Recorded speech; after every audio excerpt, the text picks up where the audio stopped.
que c'est aussi compliqué de trouver un mec qu'une skincare routine. Bonjour à tous, aujourd'hui on se retrouve pour une nouvelle vidéo et on va parler skincare. Alors oui, le sujet est énorme et je pense que ça va durer un petit peu longtemps, donc tenez-vous prêts, prenez un café, un thé, j'en sais rien, et c'est parti.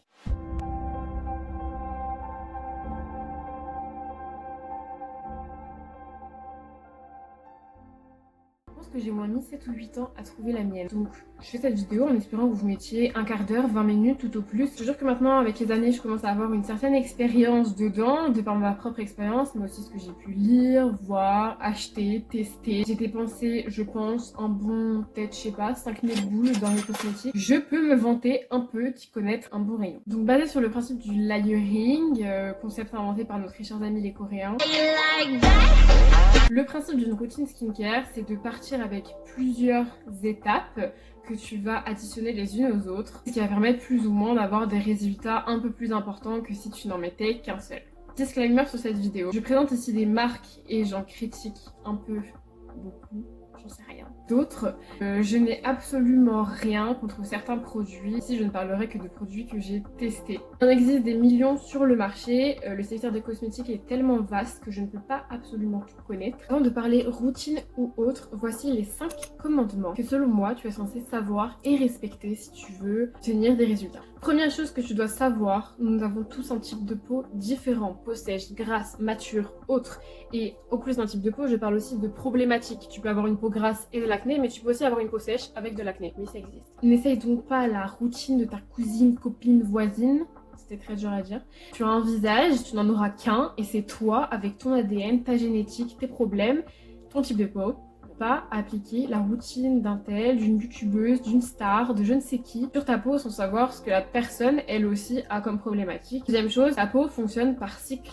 Elle se régénère au bout de 30 jours et donc ce n'est pas parce que tu utilises un produit 2 ou 3 fois que tu peux voir exactement et réellement quel est son bénéfice sur ta peau, d'autant plus si tu en utilises plusieurs différents ensemble. Voilà, clairement, il te faudra du temps et les utiliser un par un pour savoir s'ils sont réellement efficaces pour toi. Pas de chercher l'efficacité tout de suite, maintenant, ça n'existe absolument pas. Troisième chose, déconstruisez-moi s'il vous plaît tous ces préjugés sur ces marques, sur ce marketing qu'on veut vous vendre. Certaines marques sur le marché, dans un sens comme dans l'autre, sont soit trop chères pour ce qu'elles vendent, soit au prix juste et te vendre aussi des produits de merde très peu chers, hein, ça existe. Suffit pas à un prix pour avoir une efficacité. C'est peut-être valable dans d'autres domaines, dans la cuisine, l'alimentation, j'en sais rien. Mais sur les cosmétiques, honnêtement, il y a tellement un marché monstre et de la thune à se faire.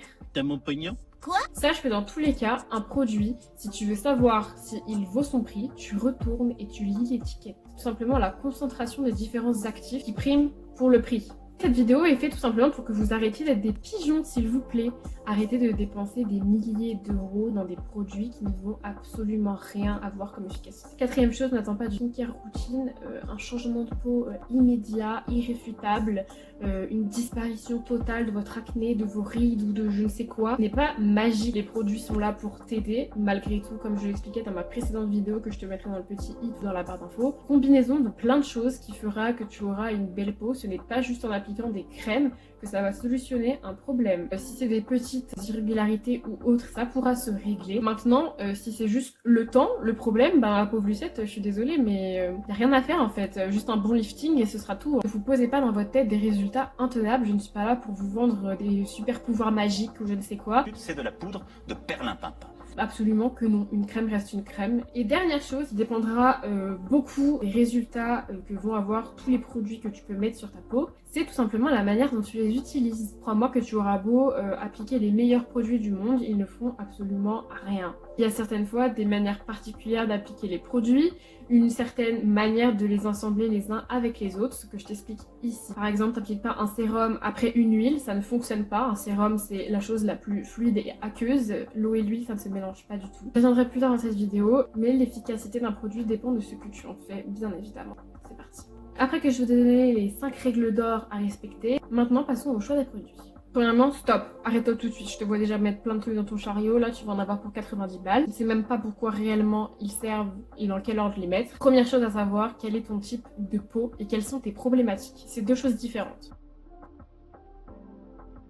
avant de trouver une solution, on cherche bien évidemment le problème et c'est pour ça que je fais ces vidéos. Ça c'est dur objectivement de définir son type de peau parce qu'en général, voilà, on se cantonne à un type, notre peau change bien évidemment, comme nos goûts, hein. Tu n'auras pas la même peau à 20 qu'à 40 ans et je te parle ici pas de rides, mais de manière dont elle vit, dont elle évolue. C'est deux choses différentes. Moi, il y a quelques années, j'avais une peau hyper grasse et aujourd'hui, je suis obligée de me tartiner toute la journée de crème. C'est d'ailleurs pour ça que j'ai un petit halo tout le temps sur le front, mais ce n'est pas parce que ma peau produit beaucoup de sébum, c'est parce qu'elle a besoin de cette crème de manière générale, sinon elle se dessèche. Et souvent, on se trompe très souvent sur son type de peau. Première idée reçue, on te dirait « Ah, tu as des boutons, c'est parce que tu as une peau grasse, que tu produis trop de sébum. » Non, archi pas. C'est pas parce que tu as des boutons ou de l'acné que tu as forcément une peau grasse. Tu peux très bien avoir une peau desséchée, une peau mixte, une peau grasse et tout ça en ayant de l'acné. C'est pour ça que je te mets directement dans la barre d'infos un questionnaire de la marque Typologie. Je ne suis pas du tout affiliée et je suis d'ailleurs affiliée à aucune marque présente dans cette vidéo. Mais c'est vrai que moi-même j'ai fait le test et honnêtement il est plutôt véridique. En fait, c'est tout simplement des petites questions qui vont t'aider à savoir à la fin quel est ton type de peau. Il en existe plusieurs, ça va du A jusqu'au D, je ne sais plus quoi. Bref, et en fonction de Typologie, te fait son diagnostic. Bon, bien sûr, ils essayent de vendre leurs produits aussi à la fin, mais malgré tout, ça peut beaucoup t'aider si tu as du mal à être objective. Voilà, quel est ton type de peau. Je te mettrai donc leur lien en barre d'infos et je te laisse aller checker ça. Une fois que tu as défini ton type de peau, grasse, mixte, tu as aussi la peau sensible, qui ici est une problématique et non pas un vrai type de peau. Tu peux avoir une peau sensible grasse, tu peux avoir une peau sèche et sensible. Tu as donc une peau, une nature de peau et aussi des problèmes qui s'y rajoutent. Ça peut être aussi de l'acné, des taches, des rides, de la coupe rose, des rougeurs et tutti quanti. Maintenant que tu sais quel est ton type de peau et quelles sont tes problématiques, tu peux venir avec moi, on va acheter des produits. Dans tous les exemples que je vais te donner, je mentionnerai à chaque fois un ou deux produits que j'ai utilisés et que je peux te conseiller si tu as le même type de peau que moi.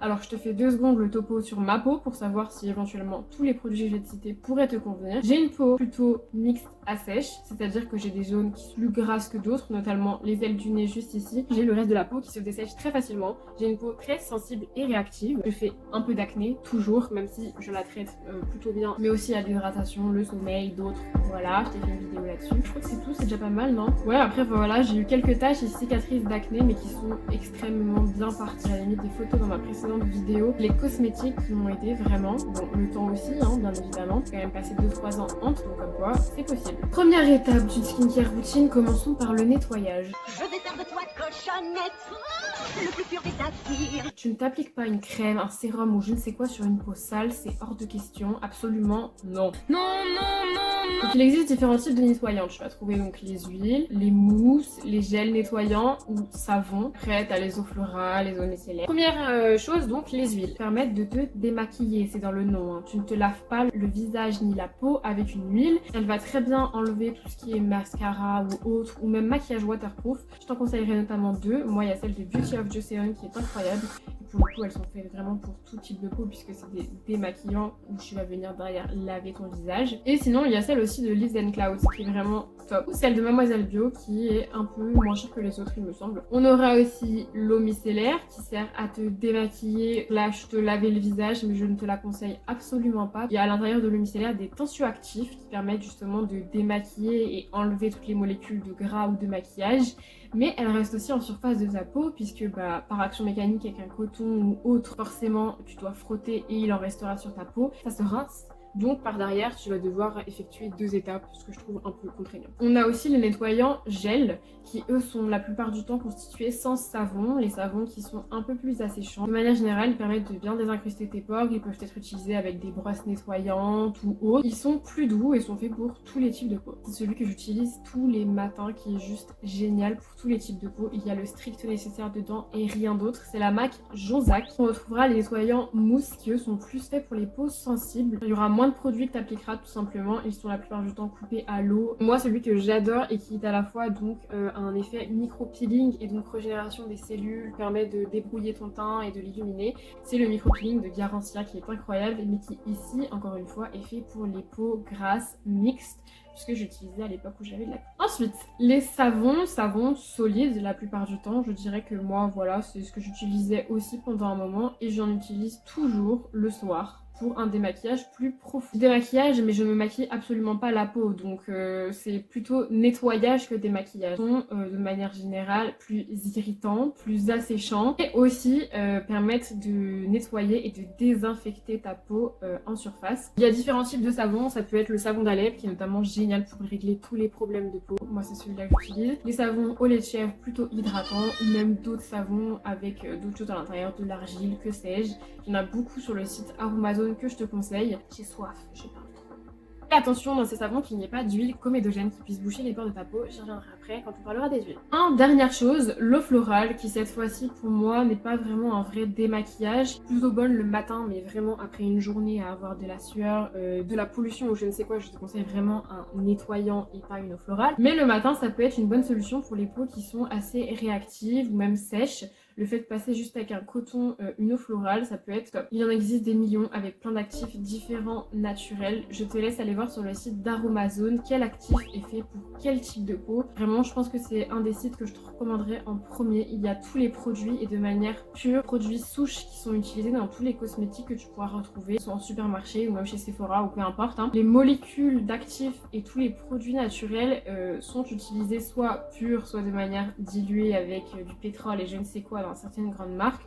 Malgré tout, si tu veux les utiliser sans chose merdique à l'intérieur, je te conseille Aromazone. Puis ensuite on a les lingettes, les trucs un peu farfelu, et jamais de la vie tu ne te démaquilles avec ça. C'est vraiment quand tu as besoin, soirée ou autre. Ça peut toujours faire l'affaire si tu ne veux pas dormir avec du mascara. Très mauvaise idée, puis chimique plus au point, ça irrite ta peau, ça ne nettoie pas. Chose à savoir, tes soins doivent être appliqués du plus aqueux, donc liquide, de l'eau, bref, au plus épais, au plus occlusif, donc des huiles, crème. Tout simplement, plus un produit est épais, plus il va être appliqué à la fin de ta routine. Sinon, il ne pourra pas absorber le produit qui est au-dessus de lui et inversement. Donc on commence en premier lors d'une routine par un toner, une essence, une eau florale, bref ce que je viens de t'expliquer. Ensuite on continue avec un sérum. En gros c'est là où il faut mettre le plus de thunes, hein, je te le dis. C'est dans ton sérum qu'il faut investir puisqu'il contient les actifs les plus concentrés de ta routine skincare. On continuera avec une crème et ou une huile, un toner, une essence, un hydrolat, bref c'est exactement la même chose concrètement. C'est-à-dire que c'est quelque chose de liquide que tu mets après t'être nettoyé ton visage. La différence c'est que voilà, un hydrolat ça va être tout simplement la partie entière de la plante avec de l'eau. Une eau florale ça va être juste la fleur et ensuite les essences et les toners sont des choses qui vont concentrer plein d'actifs différents et t'offrir plein de choses à ta peau. Dans tous les cas, ces choses sont utiles pour réguler le pH de ta peau. Quand tu nettoies ton visage, tu te nettoies avec une eau très calcaire malgré tout. Hein. Cette eau, pH neutre, notre visage lui a un pH acide, tourné autour entre 4 et 5 et quelques. Le but de ces essences hydrolat, toner, bref, faut que je trouve un mot, c'est trop long à dire, essence, hydrolat, toner, EHT on va les appeler, voilà. Donc le but de ces EHT, c'est de réguler le pH de ta peau, de la rendre un peu moins sensible et tiraillée, et surtout de permettre l'absorption de tes produits. Oui, l'absorption des produits se fait beaucoup mieux sur une peau humide, comme tes cheveux quand tu fais un masque. Hein. Un masque, tu le fais sur cheveux humides. Personnellement, j'aime beaucoup les eaux florales pures, puisqu'elles ne contiennent pas de panthénol ou autres dérivés du pétrole qu'il y a dans des essences ou autres. Elles permettent de bénéficier de certains actifs, de certaines plantes. Moi, j'utilise de l'eau florale, par exemple, de citron et de concombre, qui permettent d'illuminer et de réguler la production de sébum. L'eau de riz, qui est beaucoup utilisée chez nos amis les Coréens. Je mettrai d'ailleurs un site qui s'appelle YesStyle où tu pourras trouver tous les produits skincare coréens, asiatiques. Parce qu'il faut le dire, hein, c'est les leaders du marché. Donc si tu ne connais pas la K-Beauty, parce que ça s'appelle comme ça, je te l'estime. Autre chose pour tester la composition de tes produits dont je te parle depuis le début. Un produit, ce n'est pas juste ce qui est affiché sur l'étiquette marketing, c'est aussi le retourner et regarder sa composition. Ça s'appelle aussi sa liste INSI. C'est tout simplement tous les produits mis les uns derrière les autres qui composent celui-ci. En gros, le premier qui est affiché est la plus grande concentration dans ton flacon et le dernier est vraiment une infime partie. Donc si clairement tu te retournes ton produit et que tu vois que les ingrédients clés sont au bout de la 15e ligne, c'est que vraiment il y a une micro poussière de ce que tu as acheté dedans, ne va absolument rien te faire. C'est pour ça que voilà, si tu n'es pas encore très familier avec tout ça, je te conseille l'application INSI Beauty, va te permettre de décrypter tes compositions. Alors oui, tu vas me dire, il y a Yuka, il y a quelques cosmétiques, il va t'aider sur le principe. Une huile essentielle est catégorisée comme mauvaise sur certains sites comme Yuka, alors que ce n'est pas du tout mauvais, c'est juste qu'à certaines concentrations, compositions, elles sont mauvaises pour les femmes enceintes et peuvent être irritantes, allergisantes. Certaines fois, certains produits sont mal notés, je trouve, alors qu'en fait, ils sont juste géniaux. Check les produits, tout simplement en les scannant. Passons au sérum. Ça fait 25 minutes que je parle. Je parle trop, là. Un sérum, c'est quoi? C'est en fait une version aqueuse, plus concentré du coup et un peu plus épais qu'un toner ou un hydrolat bien évidemment, mais qui est constitué actif de manière très concentrée. Tu dois mettre le budget, clairement c'est ici qu'il faut viser. Un sérum ça vaut cher, mais pas que, des fois il existe des prix très abordables, dont sur Aromazone, je te remets encore ce site, hein. Sur ce site tu vas trouver des compositions très intéressantes, des concentrations de produits vraiment qui défient toute concurrence sur le marché, des sérums vendus à 6 € les 30 ml, comparé à d'autres marques qui te vendent beaucoup de choses très trop chères. On va faire un peu le tour sur tous les actifs parce que je sais que c'est très flou pour plein de personnes qui se demandent voilà à quoi sert ce truc là qui a un nom complètement... On utilise les noms chimiques des produits, ça fait un peu plus premium j'ai l'impression. Les gens n'y comprennent absolument rien en général parce qu'il y a des acides absolument partout. Donc je te refais un topo vite fait. Et que ce n'est pas parce que tu comprends pas le nom que tu ne dois pas l'utiliser. Tu remarqueras mon très beau pyjama avec des petits cœurs, on adore. Les acides. Alors le mot fait peur parce que tu te dis putain acide ça va me brûler le visage. Non, absolument pas. Peau, ton estomac, tous tes organes produisent des acides. Dans l'ensemble, tous les acides que tu vas pouvoir trouver sur le marché, à part l'acide hyaluronique que je mets à part, vont pouvoir exfolier ta peau. Alors, à quoi ça sert d'exfolier ta peau? Tout simplement à retrouver un teint plus lumineux, lisser tes imperfections, réduire l'apparition des rides, des taches, des cicatrices, permettre la régénération cellulaire plus importante. Parce qu'en fait, le fait justement de grignoter ta peau va permettre à tes cellules mortes de se décrocher de ton épiderme, permettre la régénération de nouvelles cellules fraîches, belles, jeunes, de, on va dire, pointer leur bout de leur nez un peu plus facilement. Premier acide dont on parle énormément, les acides de fruits, aussi dit AHA. Tu vas retrouver notamment l'acide glycolique, qui est un des plus puissants, qui refait vraiment peau neuve complète. Ensuite, on aura l'acide lactique, pour les peaux les plus sensibles, qui va permettre de réaffiner ton teint, agir en surface principalement. On terminera par l'acide mandélique, qui lui est anti-inflammatoire et très bon pour l'acné, mais aussi pour les peaux un peu plus matures, notamment je parle ici de rides, de ridules. On va ensuite retrouver les BHA, dont l'acide salicylique qui est très connu des produits à imperfection. Toujours exfoliant puisque c'est le but des acides, il purifie ta peau en profondeur, nettoie tes pores, vraiment expulse cette couche dégueulasse que tu vois à l'intérieur quand ils sont bien noirs là. Oh, quelle horreur! J'ai un gros problème avec les points noirs. Je sais pas comment vous faites certaines personnes pour regarder les putains de vidéos qu'il y a sur TikTok là où tu vois des gens se percer des boutons, évacuer des comédons. Un peu gluant, mais appétissant.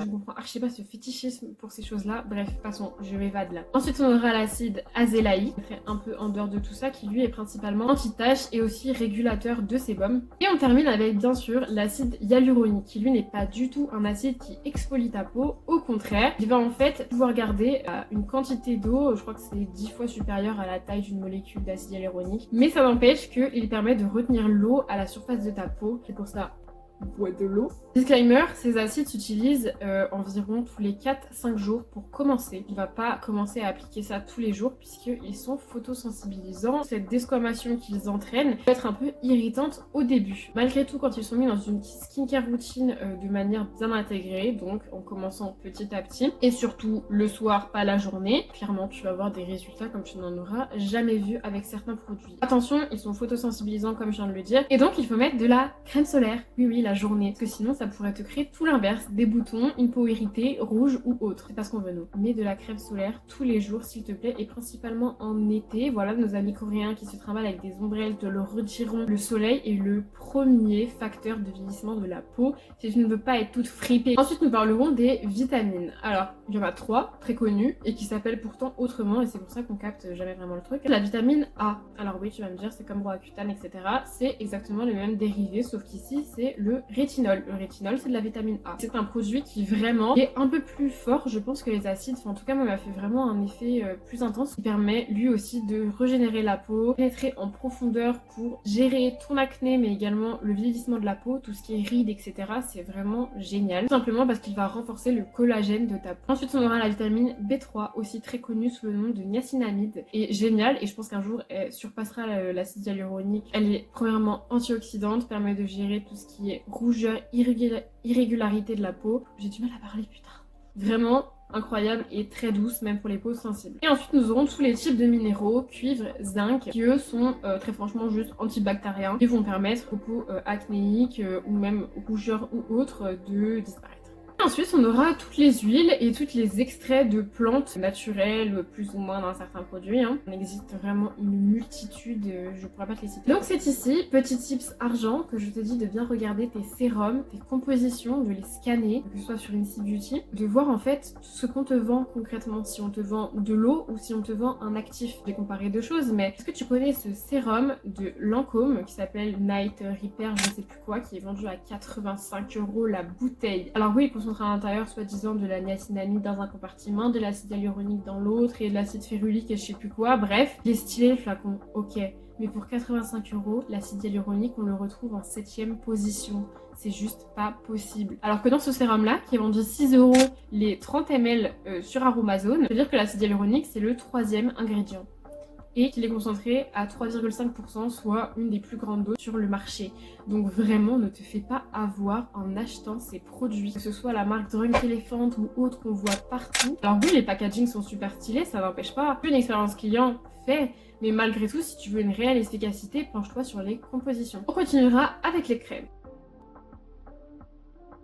En général, les gens misent beaucoup sur des crèmes anti-âge, des nuits, etc. Alors oui, une crème, c'est cool, ça permet de sceller la barrière cutanée et d'éviter aux perturbateurs libres extérieurs de rentrer dans la peau. Malgré tout, une crème est moins efficace qu'un sérum, je trouve, du moins concentré sur certains actifs, mais il en existe des très très bonnes sur le marché. La différence, c'est qu'on va retrouver des choses un peu plus épaisses, comme des huiles à l'intérieur, des poudres, des extraits de végétaux. Encore une fois, elle se choisit principalement par rapport à son type de peau, pour savoir si elle sera bien intégrée et qu'elle ne restera pas en surface. Une peau grasse ne prendra pas une crème aussi intense et prendra plus d'ailleurs un fluide ou un gel qu'une crème. Et tu n'auras pas la même crème de jour ni de nuit. Crème de nuit, tu vas l'utiliser principalement, bon, elle sera pompée par ton oreiller en principal lieu, hein. Elle sera plus grasse, n'aura pas les mêmes caractéristiques et ingrédients que ta crème de jour qui elle doit juste servir à avoir une peau qui ne se déshydrate pas, pouvoir gérer au quotidien tous tes problèmes. Soit crème, soit huile, il y en a qui sont plus huile. Moi ça dépend, c'est juste que des fois l'huile ne convient pas avec certains de mes produits qui sont composés d'eau. L'eau, l'huile, ça fait pas bon ménage, donc voilà, prendre une huile pure comme une huile posée avec autre chose que juste le principal ingrédient. Elles sont très efficaces puisque elles vont vraiment sceller en termes de nutrition ta peau. L'huile de karité, de jojoba sont vraiment, je pense, les meilleures sur le marché.